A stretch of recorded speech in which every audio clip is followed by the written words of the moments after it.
Hello, I'm Ted Seides, and this is Capital Allocators. This show is an open exploration of the people and process behind capital allocation.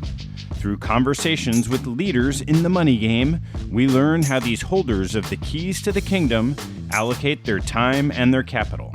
You can keep up to date by visiting capitalallocators.com. Over the last decade or two, no asset class has generated as much interest and investment dollar returns as private equity. This 8-part miniseries, Private Equity Masters, is a set of conversations with some of the longtime leaders in the space. We'll hear their stories, those of their firms, and their perspectives on this all-important area of the capital markets. Our Private Equity Masters miniseries concludes with Chuck Davis, the CEO and chairman of the investment committee at Stone Point Capital. Stone Point has invested $21 billion across 135 businesses, all in the financial services industry. Prior to joining Stone Point's predecessor entity at Marsh McLellan 23 years ago, Chuck was a partner at Goldman Sachs, where he spent the prior 23 years, culminating in serving as head of investment banking services worldwide. Our conversation covers Chuck's time at Goldman Sachs, his transition to private equity, and the formation of Stone Point Capital. We then turn to the firm's multi-year outbound targeted search for the best executives in financial services, work with portfolio companies, activity in the asset management sector, and management of Stone Point. Before we get going, I wanted to let you know that we're enrolling the first cohort of Capital Allocators University, a live online course that starts on September 21st. Rahul Mudgal and I put together a course to help train investment professionals on the skills they need to succeed at the most senior levels of their organizations, but that aren't typically taught in investment curriculum. We'll be joined by an all-star cast of past guests on the show to help you learn foundational skills like time management and public speaking, and value-added ones like decision-making and networking. Hop on the website and click University in the menu to learn more. Please enjoy my conversation with Chuck Davis in the final episode of Private Equity Masters. Chuck, thanks so much for doing this. Good to see you, Ted. Why don't you take me back to your early education? Happy to. By the way, today's story is about Stone Point Capital, and it's really a story about team and collegiality and cooperation and gang tackling. So I'm happy to talk about myself a little bit, but really Stone Point Capital is really very much a collective effort of a lot of people. I was very fortunate to grow up in a small town in Vermont. My father was a banker, and he started as a teller and worked his way up to be the CEO.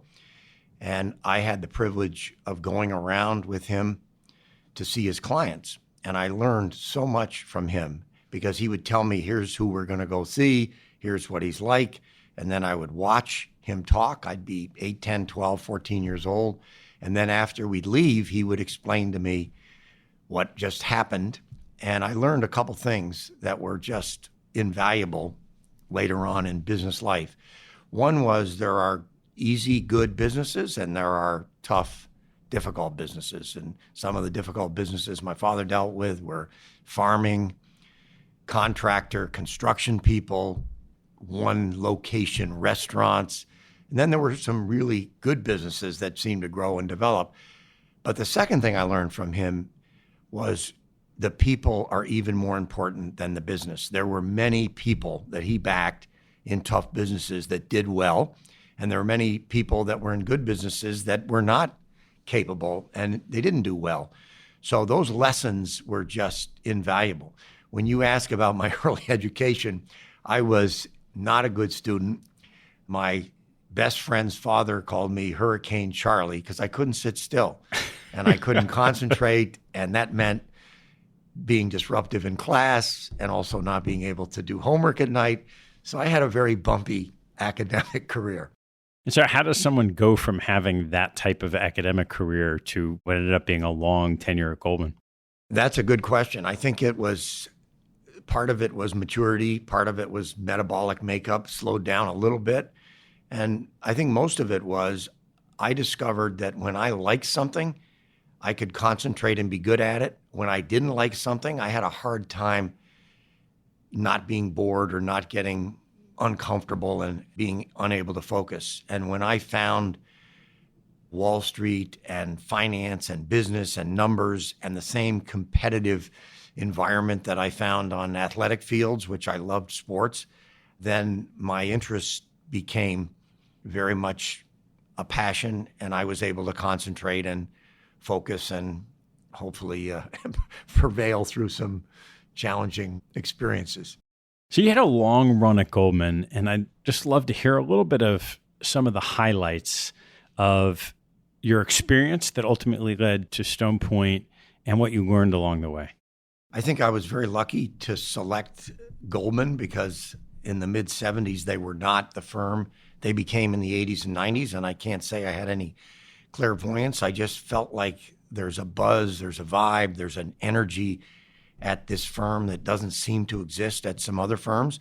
The rigor at Goldman and the creative tension and the desire to be successful and the competitive nature of the business was extraordinary. But the internal camaraderie at that firm back when it was small and private in the 70s and early 80s really was no different than a great sports team. And it was a huddle you wanted to be in.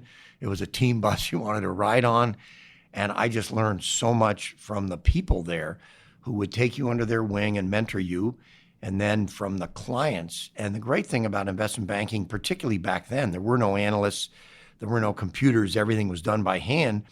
The young people got to go to the board meetings and got to be involved with the CEOs and CFOs on the most important decisions they made.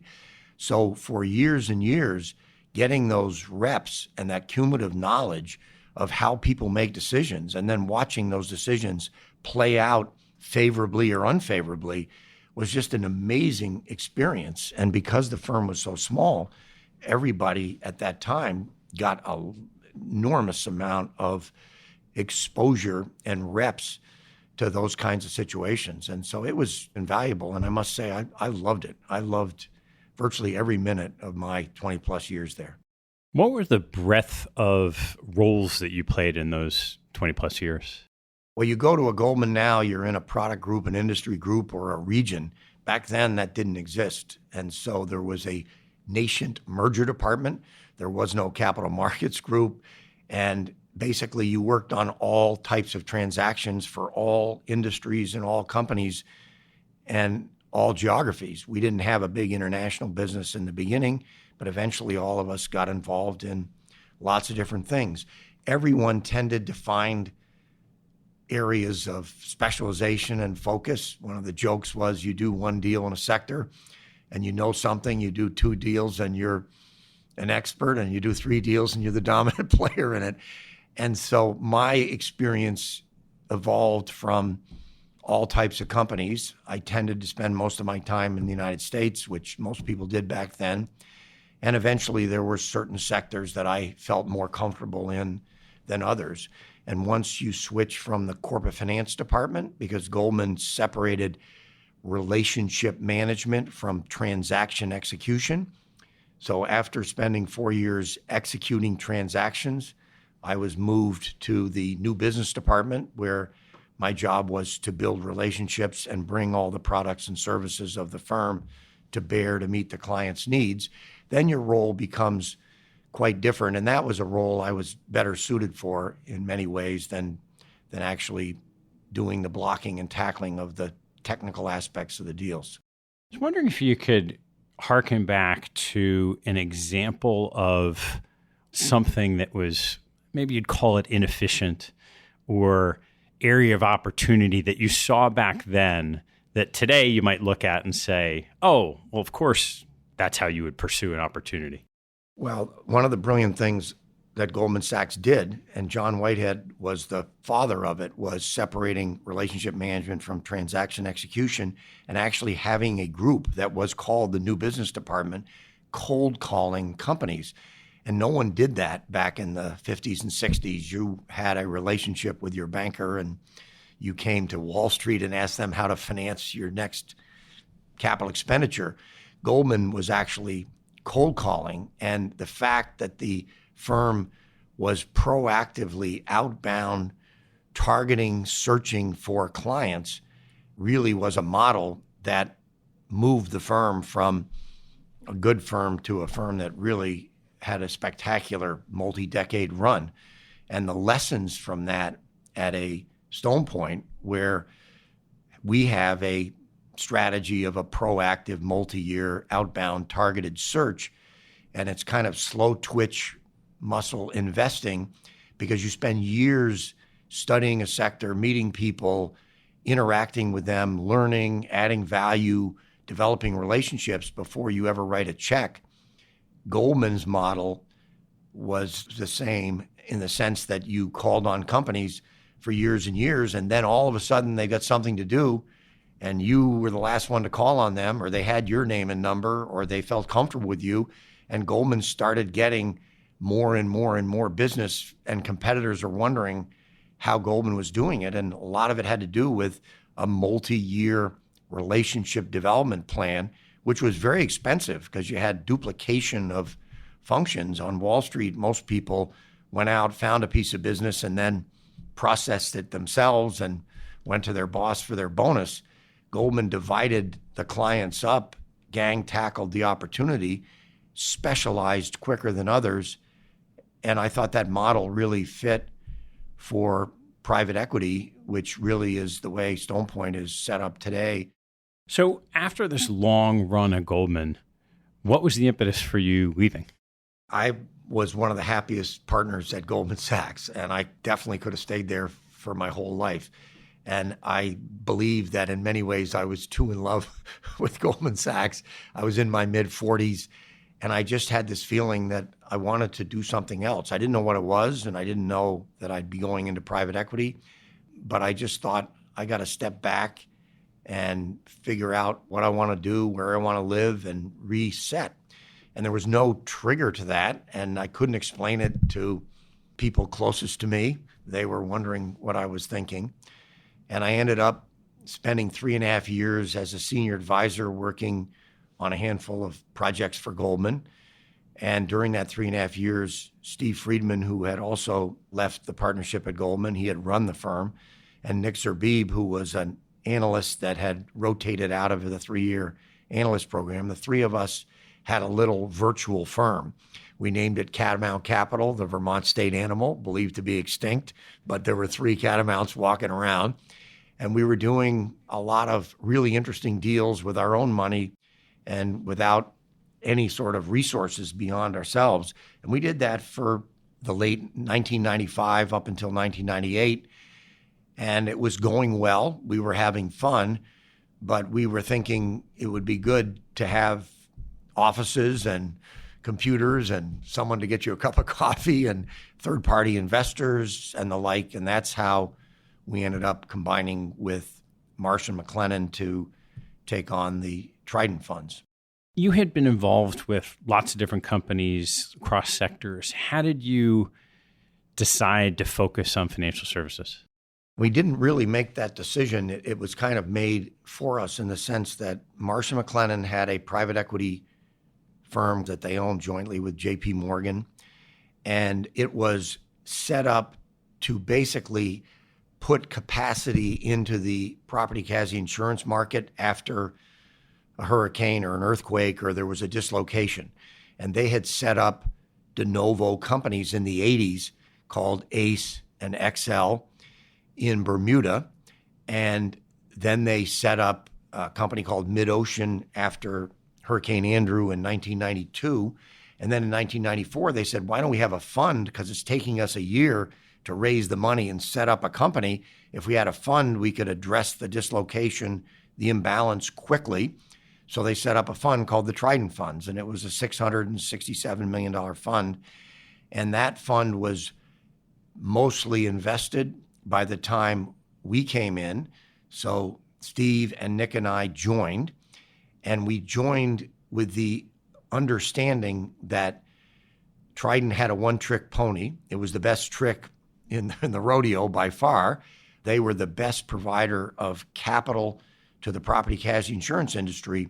But there were many, many periods of time when that was not necessary, when the wind didn't blow, the earth didn't move, rates were not compelling. So we made a deal with Marsh McLellan that we would take on the Trident Funds if they would let us broaden to all financial services. So we could do bank deals, credit deals, processing, brokerage, distribution, claims adjusting.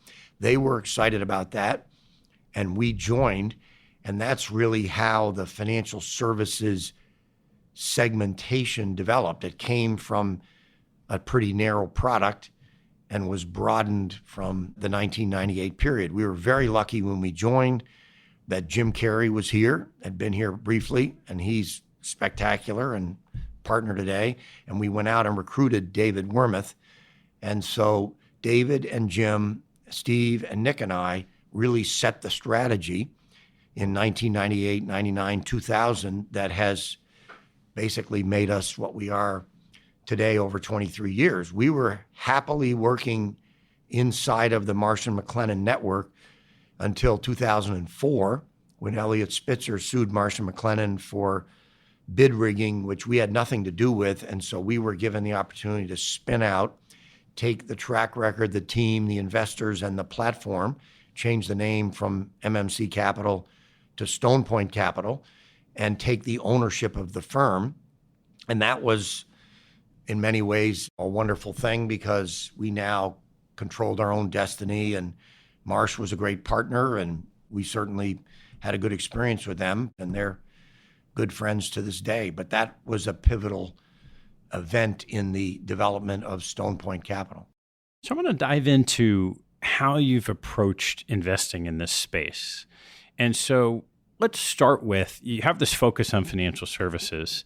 How did you take what was initially just this property casualty investment business and then decide how you're going to tackle a pretty big space?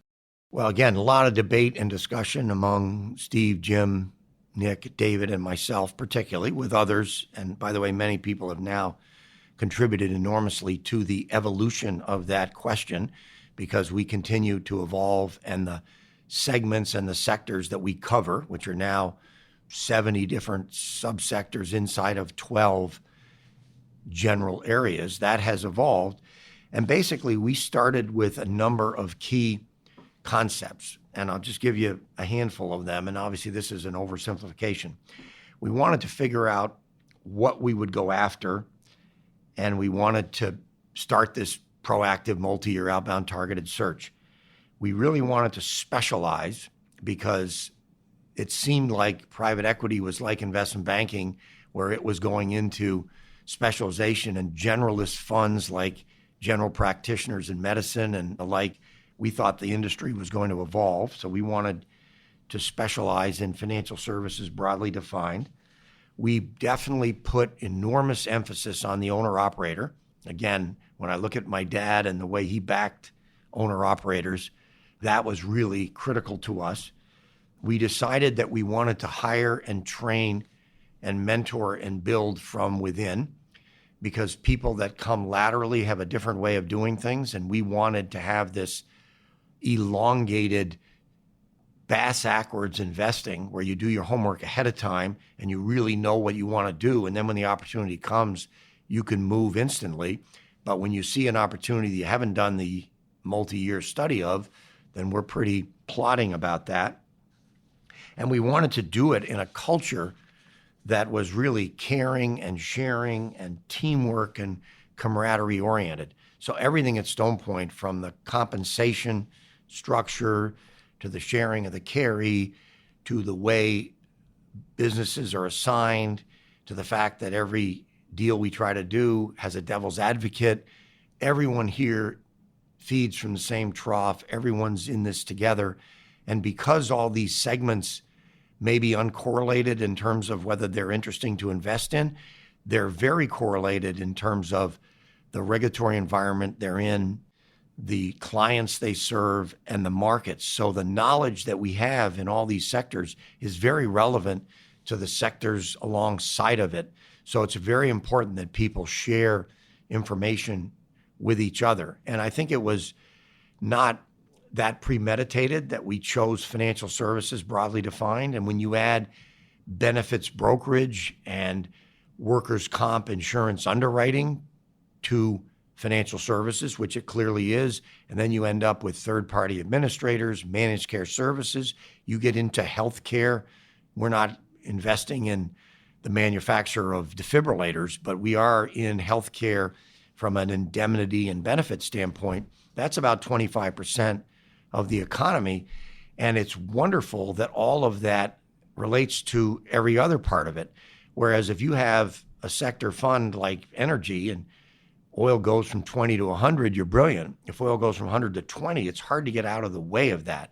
So we're very fortunate that we have the biggest industry sector in the economy.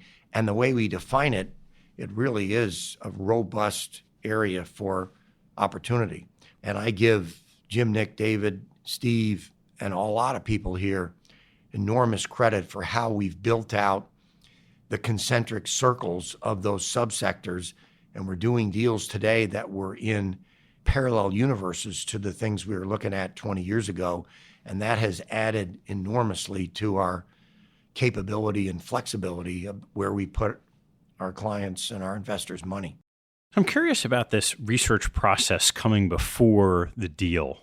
There are 12, 13 sectors, 70 subsectors. What is that process? What are you doing to prepare for when these opportunities come up? Well, everyone here, there's about 60 investment professionals supported by a tremendous team that includes about 120 people in total in finance and accounting and legal and compliance and IT.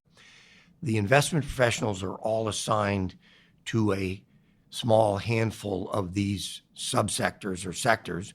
And their job, we joke that we do in 3 or 4 or 5 years what McKinsey does in 3 to 5 weeks. We basically go out, we call on all the companies, we go to the conferences, we read the newsletters, we meet with the competitors, the suppliers, the customers, the McKinsey consultant that knows the business, and everyone we can meet with. And we are looking for what we call the 20-foot pole vaulter. And the 20-foot pole vaulter, Ted, is if you came from Mars and I took you to a high school track meet and you saw some kid pole vault 12 feet, I think you'd be blown away. How did that kid go full speed down a track with an enormous pole, stick it in a little hole, bend it, and jump his whole body over twice as high as his height? And I would say to you, Ted, that's great, but that kid's struggling to make his high school track team. The world record is over 20 feet. When we meet an owner-operator in one of these segments, and let's just say for argument's sake, there's 20 competitors in the sector, when we meet him or her, they know more than we do about their business. And we don't know if they're a 12-foot pole vaulter or a 16-footer or a 20-footer because they're impressive, because everybody that runs a business knows a lot about that business. We have to call on every single one of them, line them up against each other, ask them about each other, talk to their customers, suppliers, and go to the conferences and read the newsletters and study the business and try to figure out who is the best of breed in this sector. Who is the 20-foot pole vaulter? And often in these 70 subsectors, we never find a 20-foot pole vaulter. And we're talking about an individual, but great individuals, great leaders bring posses with them. So it's really about the team, but we're looking for that team. Once we find the 20-foot pole vaulter, then the work begins. How do we get into business with this 20-foot pole vaulter? And there's basically 3 simple ways.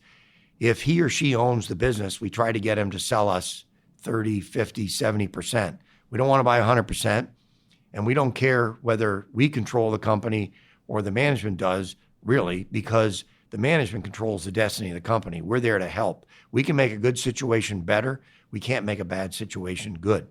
So if they own the business, we try to get them to share the ownership.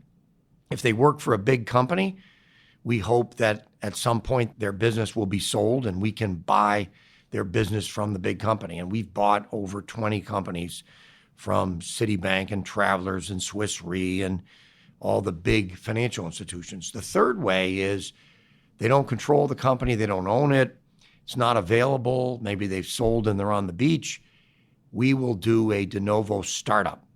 And that's an unusual tool to have in your toolkit because most private equity firms won't do that. We don't think of that as venture because we call them restarts. People are going to do again what they've already done successfully once. So we've done over 50 startups, and people say, why did you do a startup there? And the answer is that's where the 20-foot pole vaulter was, or the legacy issues in the existing companies are ones we don't want to take on, or to buy into the business costs too much. So it really is a function of working with that 20-foot pole vaulter and his or her team. How do we get into business together? Because they are the reason we're successful. If we pick them correctly, and again, you can't do that if you don't kiss all the frogs and spend years and years. So our investment teams are out there on the road all the time, bringing management teams through so the senior investment committee folks meet them, keeping us current on these sectors so that when the opportunity comes, we can move on a dime, because our investment committee doesn't meet and vote on something that they haven't been talking about and learning about and being actively involved in for years and years in the sector, and for months and months and often years and years in the actual company. During COVID, where you couldn't meet management teams, we did 17 deals. We put $6 billion to work in 17 companies, and we knew those management teams on average for over 9 years. And we knew those sectors and studied them on average over 15 years. So we didn't have to do a deal over Zoom with people we didn't know. We were dealing with people, and they were more likely to choose us because they knew us, and they were more anxious to team up with somebody because of a lot of uncertainty and everything else. And I think a lot of firms either did deals that they didn't have as much opportunity to really get their arms around, or held back and are doing deals now. We're seeing pricing going up quite a bit from already high levels. And I think some of that is a function of, okay, here we go back to hopefully a normal environment. Some of that is interest rates and leverage capability. And some of that is just, okay, now I got to put some money to work. So that was a benefit of the multi-year outbound targeted search. That's how it is supposed to work. But again, we miss a lot of deals, even when we find the 20-foot pole vaulter and they don't choose us, or someone else pays more, or we just, for whatever reason, don't get there. So we have to be working really hard in all these areas at all times, because who knows a year or two from now which of these subsectors are going to be really attractive. So if we're not working on them now, we won't be ready 2, 4, 6 years from now. What do you find are maybe common characteristics that are no doubt subtle, but that compare, say, the 20-foot pole vaulter from the 18.5 to 19 to 19.5 foot pole vaulter? Well, I'm not sure we can be that fine. Certainly from the 12 and 16 footer, obviously passion, commitment, humility. Many of these folks have lived in their world their whole life, and they just know it inside and out. If you ask them to run another business, they're not Six Sigma GE trained people who can go from light bulbs to jet engines. They don't want to. They're in their world, and they know their world cold. So number one, they have enormous domain expertise. Number two, they've got a tremendous passion. Number three, they have a team around them who they respect and work closely with, who want to follow them. Number four, they're almost always very customer-centric. What does my customer want? Not what do I want to give them? How do I serve them? So those are characteristics. And again, if you're out there and you've met all the people and you've been to the conferences and you're walking down the aisles in Orlando or Las Vegas and everybody's saying hi to you because you've been doing it for years, and there aren't lots of private equity people at these conventions, it isn't hard when you see that great team that's got a buzz, they got a vibe, there's a mojo going on, and you call their customers, and we know all their customers because that's the world we're in, and they say, oh, we love these folks. They are so great. And then you find out who they're looking to get as new customers, and we can help them with a warm introduction. And we often will do that before we even have a chance to invest. We try to help people before, and then they'll come to us and say, you've been very helpful. You get my business. You know the jargon. I don't have to have a 1.0 conversation with you. I really enjoy working with you. I think you respect what I built. I want you to be my partner. That's nirvana for us. Hopefully no banker, hopefully no auction. But even when there is a banker and an auction, we tend to get the owner-operator to choose us, and that gives us a big advantage. It won't get a deal for half price or anything like that, but it does give us the chance to do the deals we want to do very often. I'm curious about this cross-section with knowing all these subsectors cold and the owner-operator, and this classic question of which matters more, the industry or the management team. How do you balance being in the right place with being with the top executive? That's a very good question. 20-foot pole vaulters, if the business isn't as good as we hoped, they'll figure out how to succeed. And we've got examples of that with people that plan A didn't work, plan B didn't work. They hung in there. We got a great result. If the management team is not special, our fault, not theirs, we're the ones that judge them as special, then we've got to manage that and figure out how to make it work for everybody involved. There are sectors that you need to stay away from, and financial services is a pretty dangerous space. We divide the world in several ways, but one of the ways we divide the world is capital-intensive businesses versus free cash flow businesses. And a capital-intensive business would be a bank, an insurance underwriting firm, a big credit platform, and a free cash flow business would be an insurance broker, a third-party administrator, an asset manager, an adjudicator, and we will do free cash flow businesses often through thick and thin, through ups and downs, because if they are the best in their sector and they're providing necessary products to their clients, they're going to be okay over a 7-10 year period. And if we get into them and we don't put too much leverage on them and they really are the 20-foot pole vaulter in space, we'll be okay. We have to be very careful when we get into capital intensive businesses. So as an example, we didn't do a bank deal for 7 or 8 years before the credit crisis. And we spent more time, I think, than any other firm in the banking sector during those 7 or 8 years. But it just didn't make sense. These banks were selling at 3 or 4 times book. And then in the final couple of years before the global financial crisis, we were wondering what the quality of that book value was. And so we waited, but we were doing all the work and we were doing all the reps. Then the credit crisis hit. And the first thing you do in those situations, we call it the catch a falling knife scenario, is get out of the way. So we watched the banking system crash, and then we stepped in, working closely with regulators. We got de novo charters for the biggest bank startups in the history of the United States. We got into banks that didn't have a lot of legacy problems. We got the regulators to support us, and we had the owner-operators ready to go. So as an example, Florida was a mess. There were 31 banks in Florida of any consequence that weren't owned by Citi, Bank of America, or someone from out of state. We called on 29 of those 31 banks. Every one of them was technically insolvent. Their liabilities were greater than the fair market value of their assets. We didn't want to invest in any of them. However, there was a management team that had sold their bank for 3.2 times book to an Ohio bank, and they're sitting at home twiddling their thumbs. And so Mike Brown was the guy's name.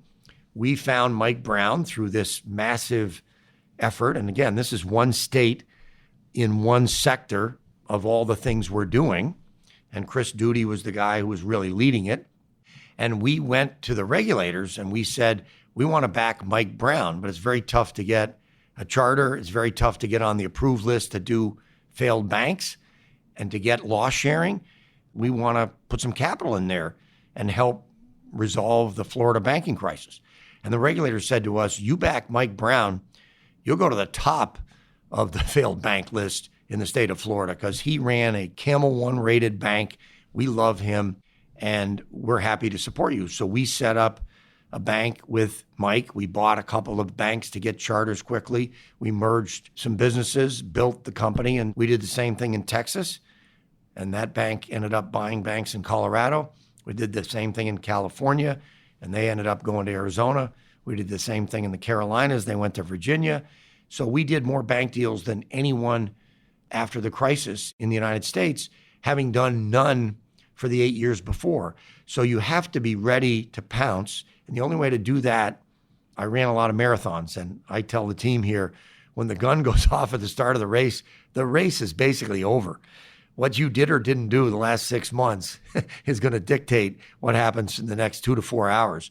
So we have to be ready to take our sweats off and run a race tomorrow. And you can't do that if you're not training for it. So that's why our slow twitch muscle, multi-year, proactive, outbound, targeted search is so important.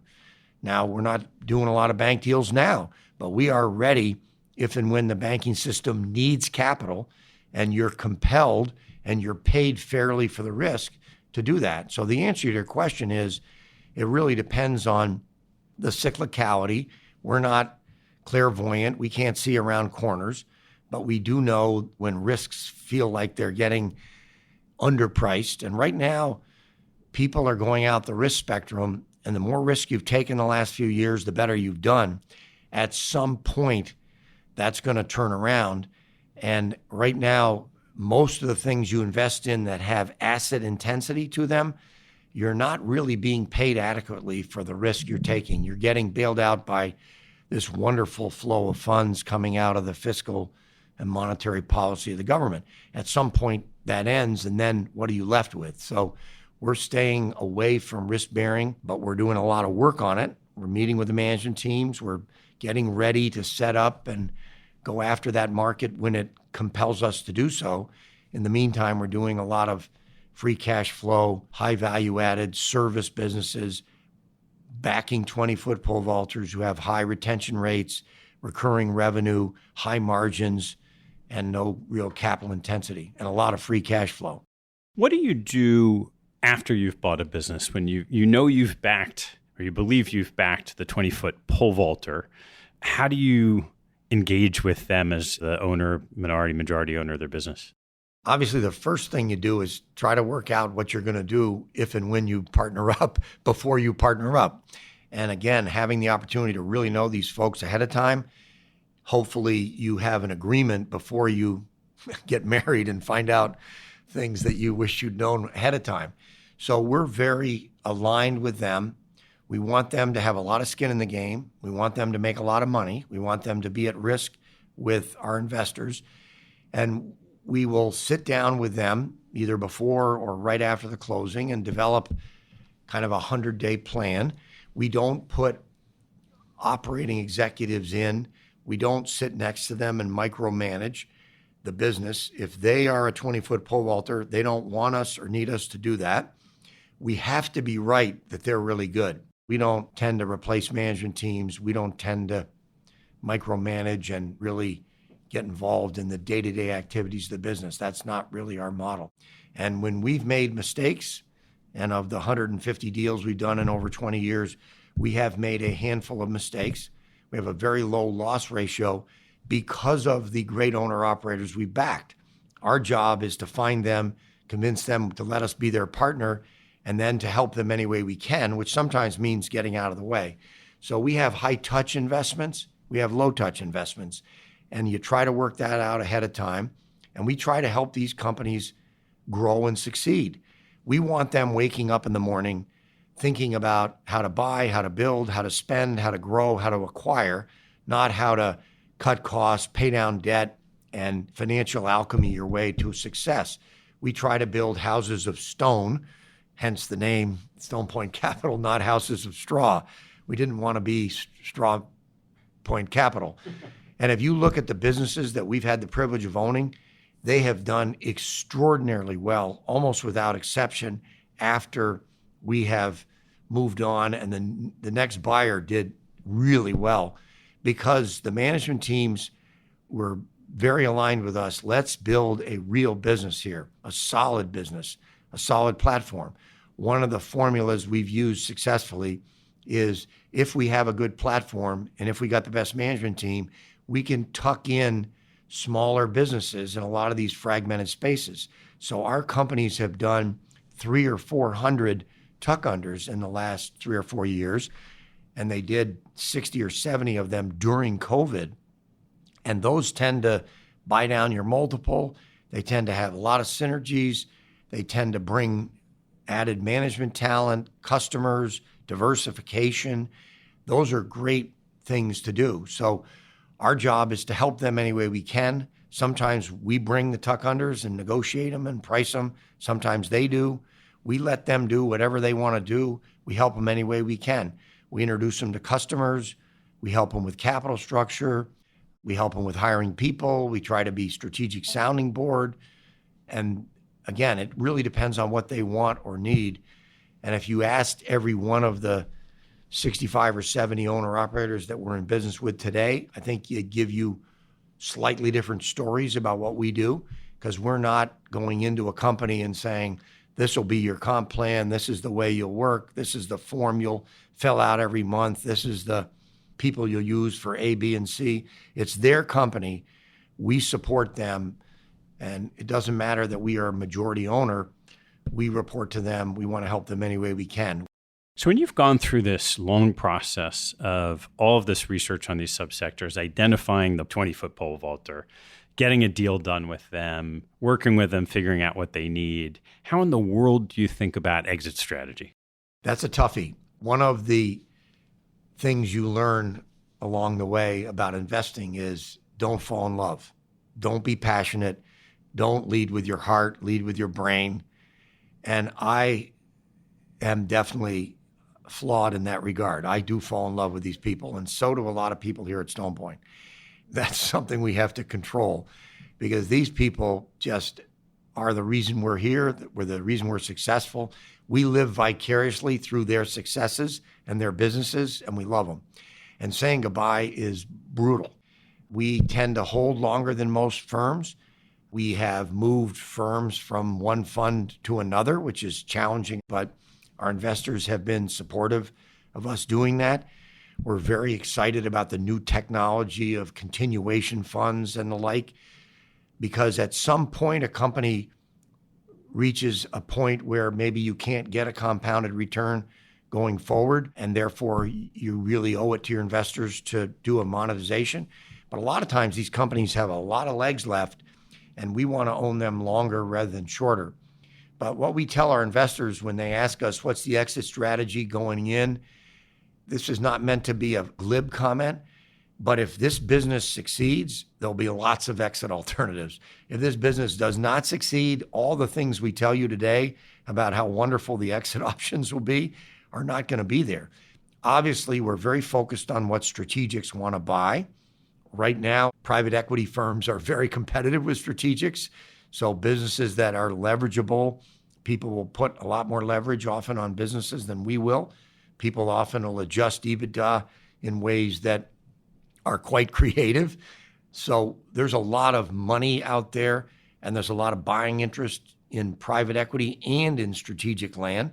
So exits right now are pretty prevalent. We have a number of companies that we're selling right now that we would rather hold, but it's just the prices are so compelling. We just feel that that's the right thing to do. And the owner-operators support that because they have so much skin in the game that they like the opportunity to have a monetization as well. But exits are tough for us. We would rather be Warren Buffett, who buys things forever, but our model is flawed in the sense that we can't own things forever. I'd be remiss if I didn't turn this knowledge and expertise that you have in financial services to the asset management sector, clearly one of the sectors or subsectors, and to ask how you think about Stone Point as a business in terms of what you've done beyond just one private equity fund after the next. It's a great question, and we love asset management. And frankly, in 1998, when we joined Marsh McLellan, they owned and we owned Putnam, and Putnam had a preemptive right on any asset manager. So we really weren't able to do asset management deals until we spun out in 04, 05. Since then, we've done more than a dozen, and we're a great place for somebody who is really good at some asset investing capability. So when you're Graham Goldsmith and you're really good at stressed and distressed debt, and you're Nick Weber and you're really good at European real estate equity, and you're Greg White and you're really good at first lien mortgage asset management, fixed income. If you want to own your own business, it's very tough to hang a shingle now and say, hi, I'm Dinnicker saying I'm Eric Mindich, give me $5 billion. Those days are pretty numbered. There's very few people that can do that. There's lots of places to go, the big firms, where you can run that sleeve for them, but you're really working for Blackstone, KKR, Goldman Sachs, whomever. And those are great platforms and they can help you in a lot of ways. But if you want it to be your firm with your name on the door, where you have meaningful ownership, we are a good partner because we'll help you with everything from office space to technology to compliance to getting a prime brokerage relationship, registering with the SEC, and raising money. And we'll own the firm with you. So we own between 15 and 85%. I say we being the Trident Funds and our LPs, between 15 and 85% of about 15 asset managers who are growing and succeeding, who have really special skills in that little area. And those businesses have been very successful, partly because the owner-operator is a 20-foot pole vaulter in that sector, and he or she wants their own company with their own name and their own team and their own investment process. We don't sit on those investment committees by and large. We do help them any way they want us to help them. And that's been a very successful strategy. So now they're bringing us more really talented asset managers, and our funnel is very great for those deals. And it's a wonderful asset for the Trident Funds to have in our toolkit. That'd be fun to tell the story of one of those, as someone that you worked with that I certainly know well, a certain Todd Combs today of Berkshire Hathaway, and maybe walk through how you came to back Todd and what all happened. Todd Combs is a uniquely talented individual in many respects. He was very well trained to be an investor, particularly in financial services, although at Berkshire Hathaway, he's way broader than that. And we discovered back 20 plus years ago, this process was building cumulative knowledge here and information, much of which we couldn't act on because we only had a private equity firm. So one sector would be massively overpriced, but they were publicly traded and we couldn't short them and couldn't act on that knowledge.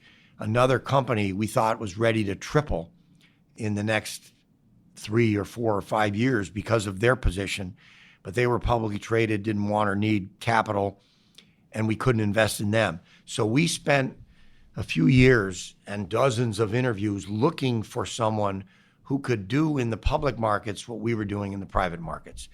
And when we found Todd, he in many ways was perfect because he had worked for the Florida banking department, studying bank fraud in Florida with the FBI. So he knew the banking system and the regulatory process very well.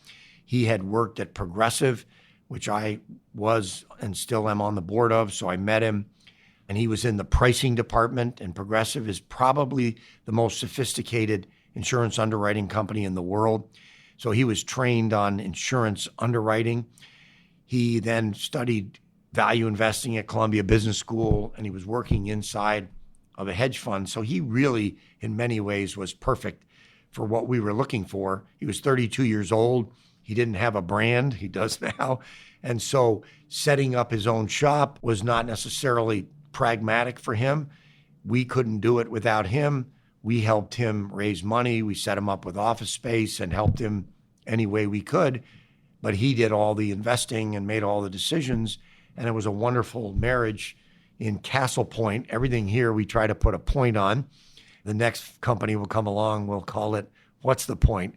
But Castle Point was very successful for 7 years. Todd sat on our floor and ran a great business. And then along came Charlie Munger and Warren Buffett, and hard to argue that Todd wasn't a great fit for them and they weren't a great fit for him. He's an extremely talented fellow. I'm curious how you've thought about your business.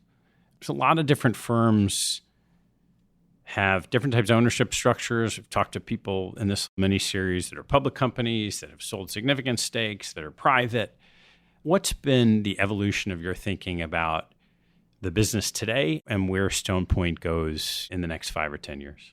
Well, certainly since the spin out in 04-05, where we owned the business and had complete control over our destiny, for good or bad, every decision we've made has been made with the motive of what's in the best long-term interests of Stone Point, and how do we bring in young people and give them the same opportunity that we have all had over the last 20 years. And as you know, that gets harder and harder. And at Goldman, there was always a view in the 70s and 80s and 90s, oh, I missed it. What a great record year. By the time I get there, it'll be gone. It'll be over. Well, it didn't end at Goldman. It just got better and better and better and better for years and years. We hope that Stone Point can continue to evolve and succeed. We have been growing linearly. So our funds have gotten bigger in kind of a straight line, and our team has gotten bigger in kind of a straight line. We tend to handpick people right out of the Wall Street training programs and really invest heavily in them, and they invest in us, and they end up staying and becoming permanent members of our team. And the turnover here has been almost zero after the 2-year associate program. So in terms of ownership, responsibility, leadership, share of the carry, et cetera, we hope and expect that that's going to continue to grow and succeed. The bigger you get, the harder that is. The more people you have, the more it's difficult to be an individualistic firm where you really know and care deeply about every single person. But that's certainly the motive. This is, to me, a family, and the Stone Point Capital family really is built to last through generations. And we are all very hopeful that this firm is going to succeed and be here 10, 20, 30, 40 years from now. To do that, we have to grow. And to do that, we have to give the opportunities to the 25, 35, and 45-year-olds that those of us that were here in the beginning have had. So you had the experience at Goldman of it being the full private partnership, which in many ways has changed since it went public, I don't know, 20 years ago now. I imagine lots of people come knocking on your door these days to buy a stake in Stone Point. How have you thought about that over the years? Well, we're flattered anytime anybody wants to talk to us. Having said that, the team here really is happy with themselves and with each other. And we constantly discuss this type of thing, and we really want to control our own destiny. And we don't want other people at the table, other than the people here that are evolving and moving up the ranks. And we are very carefully and thoughtfully bringing more and more people into the management, into the leadership, into the ownership of the firm, into the economic upside of the firm, because we want this to be all of our firm, not just the senior people's firm. And that transition is challenging and takes time. So we're very hopeful that the people in this firm will be here forever. The firm will continue to share ownership, responsibility, leadership, management, and everyone will get challenged and given the opportunity to be as successful as their skills and their talents allow them to be. Well, Chuck, I want to take a chance to ask you a couple of closing questions. What is your favorite hobby or activity outside of work and family? I just love athletics and sports and sweating, perspiring. So that used to be running marathons, and now it's maybe going for a nice walk. But whatever the activity is, whether it's skiing or golf or tennis or jogging or walking or going out on a boat and maybe water skiing and feeling the breeze in the air, I find that to be really invigorating. And one difficult thing about working as intensely as you do is, although you can walk around and get up from your chair, it's not a very physically taxing business. So I try to get as much exercise as I can, and I really enjoy that because I just feel I don't have the runner's high I once had, and I come back a little slower than I used to, but it's just great to feel your heart pounding and breathing heavily. What's your most important daily habit? That's also evolved. I would say now I am very much a mindfulness person. I don't think that's meditation in a traditional sense, but I have this thing I go through where I just take time for myself, and it's usually 20 or 30 minutes where I go someplace really quiet and I tune out and I just let my mind kind of relax and wander, and I try to breathe slowly and kind of see what comes out of that. And I find that's really invigorating. I'm energized by it. And I usually come out of that with something going on in my head that wasn't there before. And I can't really quantify it. I don't think of it as, okay, let's come up with a great idea. It's just the opposite. Cleanse your mind, empty your head, let it flow. And I find that to be a very valuable and relaxing thing to do. What's your biggest pet peeve? I just think life is full of ups and downs and challenges, but people that wake up in the morning and say the glass is half full are just fortunate people. I just really feel badly for people that the glass is half empty and woe is me and everything's awful and everyone else is to blame. And I know we all go through difficult things in our lives, but it's not what happens to you, it's how you react to it. And you just gotta figure out how to move on. And some things are difficult and hard to move on from. And I certainly respect and am empathetic with that, but take advantage of the wonderful gifts you've been given and the joys of the people around you and make the most of it. How about on the investment side? What's your biggest investment pet peeve? We're big at Stone Point on everyone speaking their mind. And we do not want people to be what I would call head bobbers. You look and see what the senior people want, where they're leaning, and you bob your head that way. We want people that make an independent judgment and aren't afraid to disagree even with the most senior people here, who are hard to disagree with because they're hard-headed and stubborn and have a view, and it's usually something they feel pretty strongly about. We like to argue.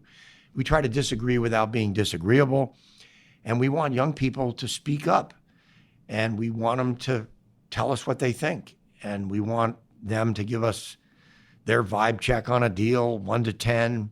Would you do this deal or not? I'd say the biggest pet peeve around here is feel comfortable speaking your mind. Do your homework, have a well thought out opinion, or don't get in over your head, but do speak your mind. Which two people have had the biggest impact on your professional life? Wow. I could list 50 people that went out of their way to help me.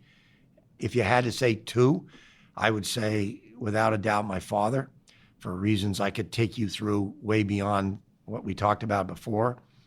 And I'd say the other one, Steve Friedman, who was a role model at Goldman Sachs and has been a tremendous partner and friend to me. And I've now worked with him for 46 years. And I'd have to say he's had more influence on my business career than anyone, with the exception of my father. What's the biggest mistake you've made, and what did you learn from it? How much time have you got?